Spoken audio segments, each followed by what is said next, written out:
Ang pagpili sa pagitan ng diploma at diskarte sa buhay ay isang personal na desisyon na nakasalalay sa iba't ibang salik at pangyayari. Ang diploma, na karaniwang simbolo ng formal na edukasyon, ay nagbibigay ng mga pinto sa maraming oportunidad at nag-aalok ng kaalaman na sistematikong natutunan. Sa maraming kaso, ito ay isang mahalagang sangkap para sa mga karera sa mga tradisyonal na propesyon tulad ng medisina, abogasya, at edukasyon. Ang diploma ay nagsisilbing patunay ng dedikasyon at pagsisikap, na kinikilala sa maraming industriya. Sa kabilang banda, ang diskarte sa buhay ay tumutukoy sa mga praktikal na kasanayan at kaalaman na natutunan mula sa karanasan, pagsasanay, at sariling pagsisikap.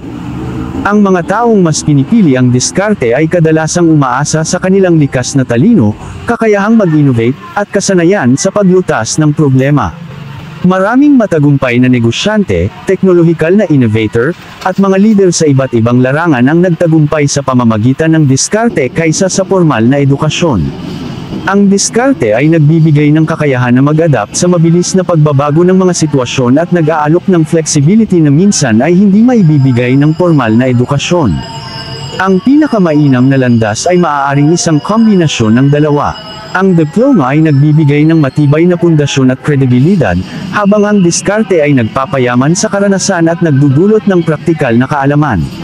Sa isang mundo na patuloy na nagbabago, ang pagkakaroon ng balancing approach, kung saan pinagsasama ang formal na edukasyon at mga natutunan sa aktwal na karanasan, ay maaaring maging susi sa tunay na tagumpay. Sa huli, ang mahalaga ay ang pagpili ng landas na tumutugma sa sariling mga layunin, halaga, at pangarap. Ang tagumpay ay hindi lamang nasusukat sa pagkakaroon ng diploma o kahusayan sa diskarte, kundi sa kung paano nagagamit ang mga ito upang makamit ang personal na kasiyahan at kontribusyon sa lipunan.